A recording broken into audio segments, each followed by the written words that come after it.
seeking is the love we have been waiting to give ourselves.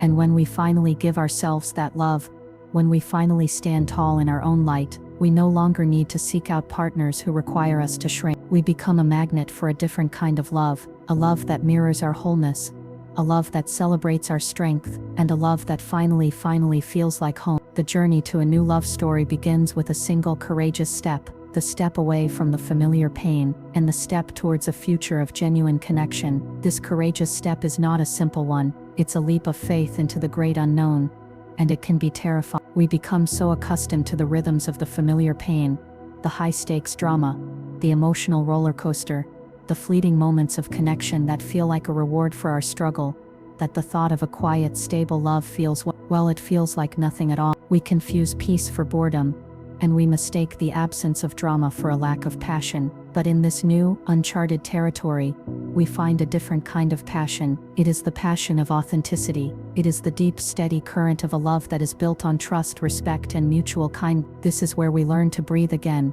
to truly deeply breathe. We no longer have to hold our breath, waiting for the next crisis, the next emotional blow, the next moment of silence to be filled with our own anxious thoughts. To build this new foundation, we must first find our tribe. We need a community of friends, family, or even a therapist who can serve as a true mirror. These are the people who will reflect back to us our worth, not the reflection of our trauma. They will see us, truly see us, not for our ability to endure pain, but for our capacity to experience joy. They will gently but firmly remind us that we are not defined by our past, but by the choices we make today. In this process, we may have to let go of old friendships that were built on the same foundation of shared struggle. It is a form of grieving, saying goodbye to the people who knew our old painful story, so that we can make room for the people who will help us write our new one. It's a difficult act, but a necessary one, for our environment is often a subtle reflection of our inner world. A friend who says, "You deserve so much more," is a far more powerful and healing voice than one who says, "I can't believe you're still with him." The love and support of a healthy community can be a profound antidote to the loneliness of a painful love story. It is a chorus of voices affirming our value, a collective act of care that slowly reminds us that we are not alone in our desire for a better, healthier life. This journey also involves an act of what many call reparenting ourselves. It is a conscious decision to give ourselves the nurturing, the validation, and the unconditional love that we may have missed in our formative years. It means treating ourselves with the same kindness and patience we so freely give to others. It means setting clear boundaries with ourselves, just as we learn to set them with others. For instance, if we've always used a romantic relationship to avoid our own feelings of loneliness, we learn to sit with that loneliness and soothe ourselves. We learn to become our own best friend, our own safe haven. This is the work of true independence and emotional maturity. It is the moment we realize that the love we've been chasing in others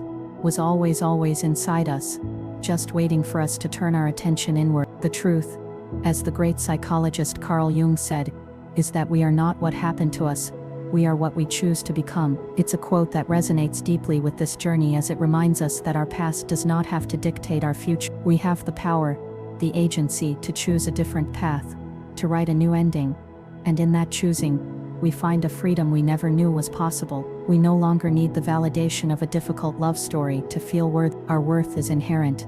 It is a birthright, and it is not conditional on anyone else's approval. We can finally walk away from a relationship that doesn't serve us, not because we are angry, but because we are no longer willing to betray our own peace. We can say goodbye to a love that hurts, with a sense of calm resolve, knowing that we are making a choice not just for our happiness, but for our soul. This is the true turning point, the moment of transformation. We stop being a student of pain and become a master of our own destiny. We become the authors of our new love story, a story that is not about surviving a storm, but about sailing on a calm sea. A story where love is not a battle to be won, but a quiet, constant grace, a feeling of being seen, accepted, and treasured for exactly who we are. It is the ultimate act of self-love, and it is the key to unlocking a future we have always deserved. But this profound shift, this act of reclaiming our destiny, it requires one more crucial step: forgiveness. Not just forgiving others, but forgiving ourselves. We must forgive ourselves for the moments we stayed too long,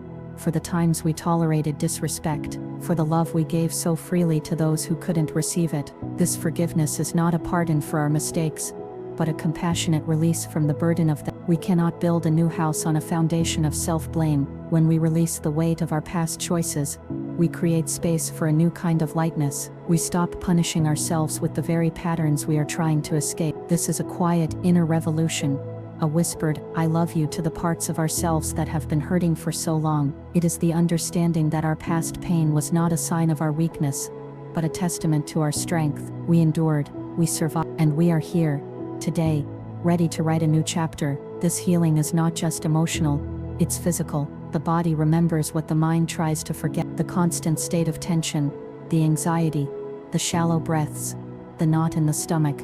These are all physical manifestations of a love story built on pain. As we do the inner work of healing, our bodies begin to relax, our nervous systems find a new baseline of calm. We begin to breathe more deeply, our shoulders drop, and the tension we have carried for years starts to melt away. This is why a truly healthy relationship feels so different. It doesn't just feel good in our hearts, it feels good in our bones. It's the feeling of safety, of finally being able to let down our guard and just be. The lack of drama isn't a lack of passion. It's the space in which a deeper, more sustainable passion can grow. It's the kind of passion that is fueled not by chaos, but by a quiet, unwavering love. A love that knows how to hold you gently, not how to make you fight for its existence. And what does this new love story actually look like in our day-to-day lives? It looks like the mundane moments that are filled with grace. It is the ease of a conversation that doesn't feel like a negotiation. It is the quiet kindness of a shared cup of coffee in the morning, where you feel seen and accepted without having to say a single word. It's the partner who celebrates your successes without a hint of jealousy and who supports you in your failures without judgment. It is the freedom to be imperfect, to be messy, to be human, and to still be loved. There is a beautiful quote by the writer Elizabeth Gilbert who said, "You are not a warrior, you are a lover. The reason you are in so much pain is that you are trying to be a lover in a warrior's world." The new love story is about finding a lover in a lover's world, a world you create for yourself, with your courage, your kindness, and your unwavering belief in your own worth. This journey is a legacy. It's not just about you. By healing yourself, you are breaking a chain that may have been passed down through generations. You are saying the pain stops here. You are showing the world, and any future children you may have, what a healthy, joyful, and peaceful love can look like. You are becoming a beacon of hope for other women who are still caught in the storm, a living testament to the fact that it is possible to find your way to shore. Your new love story is not just a personal triumph, it is a profound act of service. It is a quiet, steady revolution that begins in the most important place of all, inside your own heart. And in this new story, you are not the victim of a repeating cycle, you are the hero, you are the one who finally got it right.